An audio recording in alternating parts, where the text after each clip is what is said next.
ആലോചിച്ച് നോക്കൂ, ഇപ്പൊ കുടിവെള്ള പ്രശ്നം പരിഹരിക്കാൻ വേണ്ടിയിട്ട് ഇവർക്ക് കഴിയുന്നുണ്ടോ? ഇവരെന്താ കുടിവെള്ള പ്രശ്നത്തെ സംബന്ധിച്ച് ആദ്യം പറഞ്ഞത്? ഞങ്ങൾ കയറി കഴിയുമ്പോഴത്തേക്ക് ഞങ്ങൾ ബ്ലൂ പ്രിന്റ് ഇറക്കും. മാധ്യമങ്ങളെയും അതുപോലെ തെരഞ്ഞെടുപ്പ് സമയത്തെല്ലാം വലിയ പ്രചരണമാണ് നടത്തിയത്. 15 ദിവസത്തിനകത്ത് ഞങ്ങൾ ബ്ലൂ പ്രിന്റ് ഇറക്കും. നമ്മൾ കാത്തിരുന്നു 45 6 മാസമായി. എവിടെ പോയി ബ്ലൂ പ്രിന്റ് എന്ന് പറയുന്നത്? അയ്യോ സോറി ചേട്ടാ, കമ്മ്യൂണിസ്റ്റ്. ഇപ്പോഴത്തെ നീറുന്ന പ്രശ്നം എന്താണ്? നമ്മുടെ ജനങ്ങളെ ബാധിക്കുന്ന ഏറ്റവും വലിയ പ്രശ്നം എന്ന് പറയുന്നത് വേസ്റ്റ് മാനേജ്മെന്റ് എന്ന് പറയുന്നത് നല്ലതുപോലെ നടന്നുകൊണ്ടിരുന്ന ഒരു നഗരസഭയ്ക്കകത്ത് ഇന്നിപ്പോ വേസ്റ്റ് മാനേജ്മെന്റ് ഇല്ല. ഇത് നഗരത്തിനകത്ത് വേസ്റ്റ് മാനേജ്മെന്റ് ഇല്ലാത്തതുകൊണ്ട് എന്താ പ്രശ്നം? ഇന്നിപ്പോ പകർച്ചവ്യാധിയായിട്ടുള്ള പനികളും മറ്റ് സീരിയസ് ആയിട്ടുള്ള അസുഖങ്ങളും വ്യാപകമായിട്ട് പകർന്നു പിടിക്കുകയാണ്. നമ്മുടെ കഴിഞ്ഞ 10 വർഷത്തിനിടയിൽ നോക്കിക്കഴിഞ്ഞാൽ ഏറ്റവും കൂടുതൽ ആളുകൾ മരണപ്പെട്ടു പോകുന്ന പനി മൂലവും മറ്റ് അസുഖം മൂലവും മരണപ്പെട്ടു പോകുന്നതിലേക്ക് എത്തുകയാണ് നഗരം എന്ന് പറയുന്നത്. ഇതിന്റെ അടിസ്ഥാന പ്രശ്നം എന്താണ്? അടിസ്ഥാന പ്രശ്നം എന്ന് പറയുന്നത് നഗരത്തിനകത്ത് ശുചിത്വ പ്രവർത്തനങ്ങൾ നടത്താൻ കഴിഞ്ഞില്ല എന്നുള്ളതാണ് ഇവിടുത്തെ പ്രശ്നം. ശശിയെ എന്നാണ് ഈ പറയുന്നത്? വലിയ സീരിയസ് ആയിട്ടുള്ള അസുഖങ്ങളിലെ ഇപ്പോൾ പിടിപെടുന്നത്. ആശുപത്രിയിൽ നിങ്ങളൊന്ന് കയറി നോക്കൂ. ഇപ്പോഴത്തെ പ്രധാനപ്പെട്ട ആശുപത്രികളിലൊക്കെ എന്ന് പറഞ്ഞു കഴിഞ്ഞാൽ 10,000-കണക്കിന് ആളുകൾ വന്ന് നിൽക്കുകയും അങ്ങ് എത്തുന്നതിന് മുമ്പ് തന്നെ കൊഴിഞ്ഞു വീണും ബോധം കെട്ട് വീഴുന്ന അവസ്ഥയിലേക്കല്ലേ നമ്മുടെ ആശുപത്രികളുടെ സ്ഥിതി എന്ന് പറയുന്നത്. ഇവിടെ ഒരുപാട് കാര്യങ്ങൾ വാഗ്ദാനം ചെയ്തിട്ടാണ് CPM-ന്റെ 10-40 വർഷത്തിന് മേലായിട്ടുള്ള LDF-ന്റെ നഗരസഭ ഭരണത്തിന് അന്ത്യം കുറിച്ച് BJP-യിലേക്ക് എത്തുന്നത്. BJP-യിലേക്ക് എത്തുമ്പോൾ അവർ നഗരത്തെ നവീകരിക്കാൻ വേണ്ടിയിട്ട് ബ്ലൂ പ്രിന്റ് ഉണ്ടാക്കും, വികസനത്തിന്റെ ബ്ലൂ പ്രിന്റ് ഉണ്ടാക്കും എന്ന് പറഞ്ഞു. ഒളിമ്പിക് നഗരമാക്കി തിരുവനന്തപുരം നഗരത്തെ മാറ്റുമെന്ന് പറഞ്ഞു. 45 ദിവസത്തിനകം വലിയ വലിയ വിസ്മയങ്ങൾ അവിടെ സൃഷ്ടിക്കുമെന്നൊക്കെ പറഞ്ഞു. അതാ നിന്റെ വിഷമം അല്ല. ഇപ്പൊ ഫലത്തിൽ നാട്ടുകാരെ സംബന്ധിച്ചിടത്തോളം, തിരുവനന്തപുരം നഗരവാസികളെ സംബന്ധിച്ചിടത്തോളം ഇതിനു മുമ്പുണ്ടായിരുന്ന LDF-ന്റെ ഭരണം ഇപ്പൊ BJP-കാരനായിട്ടുള്ള ഒരു മേയർ ഇരിക്കുന്നു എന്നുള്ള വ്യത്യാസത്തിൽ ഒരു വ്യത്യാസവും അവിടെ സംഭവിച്ചിട്ടില്ല. മഴക്കാലപൂർവ്വ ശുചീകരണം നടത്താത്ത ഏറ്റവും മോശപ്പെട്ട രീതിയിലുള്ള ഒരു നഗരമാണ് തിരുവനന്തപുരം നഗരം എന്നുള്ള നിരന്തരം വാർത്തകളിലൂടെ റിപ്പോർട്ട് ചെയ്യപ്പെടുന്നു. ഇതൊക്കെ നമ്മുടെ കൈ കിട്ടണമായിരുന്നു, അടിച്ച് കാലയ്ക്ക് കൈ കൊടുത്തേനെ ഇല്ലടാ. മാലിന്യത്തിന്റെ കൂമ്പാരമായിട്ട് തിരുവനന്തപുരം നഗരം മാറുന്നു. മാലിന്യ നീക്കം പലപ്പോഴും തടസ്സപ്പെടുന്നു. അതിൽ കെടുകാര്യസ്ഥ ഉണ്ടാകും. തെരുവുനായുമായി ബന്ധപ്പെട്ട അതിരൂക്ഷമായിട്ടുള്ള പ്രശ്നങ്ങൾ ജനങ്ങളെ ബാധിക്കുന്നു. ഇതുകൂടാതെ രൂക്ഷമായിട്ടുള്ള കുടിവെള്ള പ്രശ്നം. മനുഷ്യർക്ക് കുടിക്കാൻ വെള്ളം കിട്ടുന്നില്ലെങ്കിലും റോട്ടിലും തോട്ടിലും ഒക്കെ കാനയിലും ഒക്കെ ഇഷ്ടം പോലെ ചെളിവെള്ളവും അഴുക്കുവെള്ളവും കെട്ടിക്കിടക്കുന്ന സാഹചര്യമുണ്ട്. കാരണം ഇത് ഞാൻ അങ്ങോട്ട് ചോദിക്കേണ്ട ചോദ്യമല്ലേ. മഴക്കാലപൂർവ്വ ശുചീകരണം നടത്തിയിട്ടില്ല. റോഡുകൾ വേണ്ടത്ര സമയബന്ധിതമായി നന്നാക്കാതെ അതും കുഴിയും കുണ്ടുമായിട്ട് കിടക്കുന്നു. അതുകൊണ്ട് നാട്ടുകാർക്ക് യാത്ര ചെയ്യുന്നവർക്ക് നടുവൊടിയുന്ന സാഹചര്യം ഉണ്ടാകും.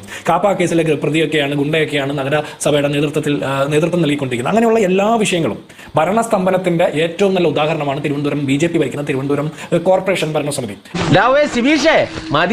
ആൾക്കാരെ ഇടം കൊല്ലിട്ട് വീഴ്ത്തുന്ന എന്റെ ഒരു ഹോബിയാണ്. പ്രിയപ്പെട്ട 2 സുഹൃത്തുക്കളും പറഞ്ഞൊരു പ്രധാനപ്പെട്ട വിഷയമുണ്ട്, കുടിവെള്ള പ്രശ്നം. ഞാൻ ചോദിക്കട്ടെ, കേരള വാട്ടർ അതോറിറ്റി മേയറുടെ കസ്റ്റഡിയിലാണോ? കേരള വാട്ടർ അതോറിറ്റിയുടെ കസ്റ്റോഡിയൻ തിരുവനന്തപുരം കോർപ്പറേഷനിലെ മേയറാണോ? അല്ല. അതറിയാം എന്നുള്ള വസ്തുത ഇവർക്ക് 2 പേർക്കും അറിയാം. SP ദീപകിന്റെ പാർട്ടി ഇടതുപക്ഷം ഭരിച്ചിരുന്ന സമയത്താണ് ആറ്റുകാൽ പൊങ്കാല ദിവസങ്ങളിൽ ഈ പറയുന്ന തിരുവനന്തപുരത്തിന്റെ ഈ ആറ്റുകാൽ പ്രദേശത്തെ കുടിവെള്ളം മുട്ടിച്ച് അവിടുത്തെ ജനങ്ങളെ മുഴുവൻ തെരുവിലിറക്കി നിർത്തിയത് SP ദീപകിന്റെ പാർട്ടിയാണ്. നിന്റെ പാർട്ടി നല്ല അസല് പാർട്ടിയാ, ആരും കൊതിക്കുന്ന പാർട്ടി.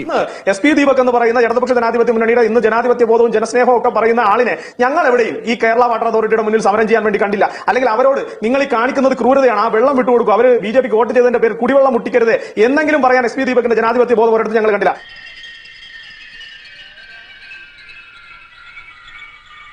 SP ദീപകിനെയും SP ദീപകിന്റെ പാർട്ടിയും കൃത്യമായി തിരുവനന്തപുരത്തെ ജനങ്ങൾ അടയാളപ്പെടുത്തിയത് കൊണ്ടാണ് തിരുവനന്തപുരത്ത് ഈ പറയുന്ന നഗരസഭാ പരിധിക്കകത്ത് അരിവാൾ ചുറ്റിക നക്ഷത്രം അടയാളത്തിൽ ഒരു സ്ഥാനാർത്ഥിയെ ജയിപ്പിച്ചെടുക്കാൻ കഴിയാത്ത പാർട്ടിയായി തിരുവനന്തപുരത്ത് SP ദീപകിന്റെ പാർട്ടിയെ ജനങ്ങൾ ചെവിക്ക് പിടിച്ച് കളത്തിന് പുറത്തിരുത്തിയിരിക്കുന്നത്. അത് ഇനിയും SP ദീപകിന്റെ പാർട്ടിയും പഠിച്ചിട്ടില്ലെങ്കിൽ നിങ്ങൾക്ക് വലിയ കുഴികളിലേക്ക് താഴേണ്ട സമയം അടുത്തിരിക്കുന്നു എന്ന് ഞാൻ ബഹുമാനപ്പെടുത്തുന്നത് താങ്കൾ അറിയിക്കും.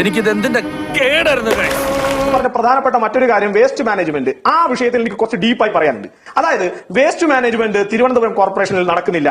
ഞാൻ ചോദിക്കട്ടെ, 45 വർഷക്കാലം ഭരിച്ചൊരു പാർട്ടിയുടെ പ്രതിനിധിയാണല്ലോ, 45 വർഷക്കാലം ഇടതടവില്ലാതെ ഈ കോർപ്പറേഷൻ ഭരിച്ച പാർട്ടിയുടെ നേതാവാണല്ലോ ശ്രീ SP ദീപക്.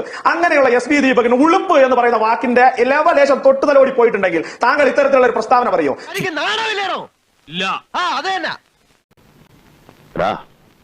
നിന്നെ സമ്മതിക്കണം. 45 വർഷം ഭരിച്ചിട്ട് ഒരു പദ്ധതി ഈ വിളപ്പിശാല പൂട്ടിപ്പോയതിനു ശേഷം തിരുവനന്തപുരം കോർപ്പറേഷനിലെ ഖരമാലിന്യം എങ്ങോട്ടേക്കാണ് പോകുന്നത് SP ദീപകിന് അറിയോ? ഈ ചോദ്യം തിരുവനന്തപുരത്തെ കോർപ്പറേഷൻ കൌൺസിലിനകത്ത് ശ്രീമതി ആര്യ രാജേന്ദ്രൻ മേയർ ആയിരുന്ന സമയത്ത് ഞങ്ങളുടെ പ്രതിപക്ഷ പാർട്ടി ലീഡർ ചോദിച്ച സമയത്ത് ആര്യ രാജേന്ദ്രൻ എന്ന് പറയുന്ന നിങ്ങളുടെ മേയർ ആയിരുന്ന ആര്യ രാജേന്ദ്രൻ പറഞ്ഞ മറുപടി തിരുവനന്തപുരത്തെ ഈ വേസ്റ്റ് എല്ലാം പന്നി തിന്നോളും എന്നാണ്. എനിക്കിപ്പോ എല്ലാം മനസ്സിലായി. അത്തരത്തിൽ ഉത്തരവാദിത്വം ലെവലേശമില്ലാത്ത, ഒരു ദീർഘവീക്ഷണവും ഇല്ലാത്ത, ഒരു വേസ്റ്റ് മാനേജ്മെന്റിനെ കുറിച്ച് ഒരു പദ്ധതി പോലും തീരുമാനിക്കാൻ കെൽപ്പില്ലാത്ത ഒരു നാണംകെട്ട പാർട്ടിയുടെ പ്രതിനിധിയായി 45 വർഷക്കാലം ഈ നഗരസഭയെ മുടിച്ച് കുളം തോണ്ടിയിട്ട് നിങ്ങൾ വന്നിരുന്ന് ഞങ്ങൾക്ക് ട്യൂഷൻ എടുക്കാൻ വന്നാൽ ആ ട്യൂഷൻ കേൾക്കേണ്ട ഗതികേട് ഞങ്ങൾക്കില്ല എന്ന് തിരുവനന്തപുരത്തെ നഗരവാസികൾക്ക് അറിയാം. ശ്രീ SP ദീപക്, ഈ നാണക്കേടൊക്കെ സഹിച്ച് നീ ജീവിക്കുന്നതിലും ഭേദം തൂങ്ങിച്ചാവുന്നതാടാ. ഇവിടെ പനി കൂടുന്നുണ്ടല്ലേ? ആ പനി കൂടുന്നത് തിരുവനന്തപുരം കോർപ്പറേഷനിലെ മാലിന്യം 6 മാസം കൊണ്ട് വന്ന മാലിന്യം. അപ്പൊ ഇതിനു മുൻപ് നടന്നതോ? ഇതിനു മുൻപ് പനി പിടിച്ച് വിറച്ചു മരിച്ചവരോ? അവരൊക്കെ വേസ്റ്റ് മാനേജ്മെന്റ് കൃത്യമായി നടത്തിയ 45 വർഷത്തെ തിരുവനന്തപുരം കോർപ്പറേഷനിലെ നിങ്ങളുടെ ആ പ്രവർത്തനങ്ങളുടെ ശിലാഫലകങ്ങളാണ് അവരൊക്കെ.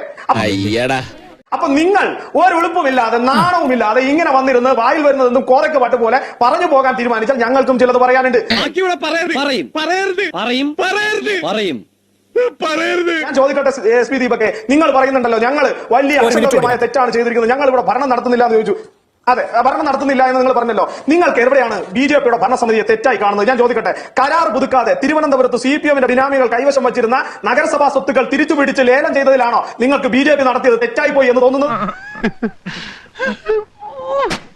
5000 വിദ്യാർത്ഥികൾക്ക്, മേയർ കെയറിലൂടെ സാധാരണപ്പെട്ട വിദ്യാർത്ഥികൾക്ക്, സർക്കാർ സ്കൂളിൽ പഠിക്കുന്ന വിദ്യാർത്ഥികൾക്ക് ഇവിടുത്തെ മേയറുടെ ഇനിഷ്യേറ്റീവ് എടുത്തുകൊണ്ട് മേയർ കെയറിലൂടെ പഠനോപകരണം സൗജന്യമായി വിതരണം ചെയ്തിടത്താണോ നിങ്ങൾക്ക് BJPയുടെ നഗരസഭാ ഭരണം തെറ്റായിപ്പോയി എന്ന് പറയുന്നത്? ഞങ്ങളൊന്നും കാണുന്നുമില്ല, കേൾക്കുന്നുമില്ല, ഞങ്ങൾ ബധിരനും മൂകനുമാണ്.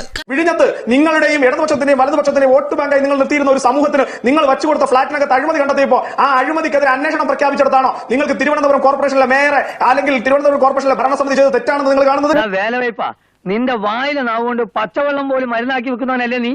തിരുവനന്തപുരത്ത് നരേന്ദ്രമോദിജി വന്നിട്ടുണ്ട്, ബ്ലൂ പ്രിന്റ് പ്രകാശനം ചെയ്തിട്ടുണ്ട്. ആ ബ്ലൂ പ്രിന്റിനനുസരിച്ച് 5 വർഷത്തിലേക്കുള്ള റോഡ് മാപ്പ് ഞങ്ങൾ ഉണ്ടാക്കിയിട്ടുണ്ട്.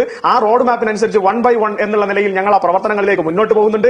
5 വർഷം കഴിയുമ്പോൾ ഈ ഡിബേറ്റിൽ ഇരിക്കുന്ന എന്റെ 2 പ്രിയപ്പെട്ട സുഹൃത്തുക്കൾക്കും തിരുവനന്തപുരം കോർപ്പറേഷൻ കഴിഞ്ഞ 45 വർഷക്കാലം കൊണ്ട് എവിടെ നിന്നിരുന്നോ അവിടെ നിന്ന് ഇന്ന് ലോകോത്തര നിലവാരത്തിലേക്ക് തിരുവനന്തപുരം കോർപ്പറേഷൻ മാറി എന്ന് സമ്മതിക്കേണ്ട നിലയിലേക്ക് നിങ്ങൾക്ക് നിങ്ങളുടെ നിലപാടുകൾ മാറ്റേണ്ടി വരും. കാരണം ഇത് നരേന്ദ്രമോദിയുടെ പാർട്ടിയാണ്. നരേന്ദ്രമോദിയിൽ വിശ്വാസം അർപ്പിച്ചിട്ടുള്ള ഒരു സംസ്ഥാനവും ഇതുവരെ പുറകിലേക്ക് പോയിട്ടില്ല.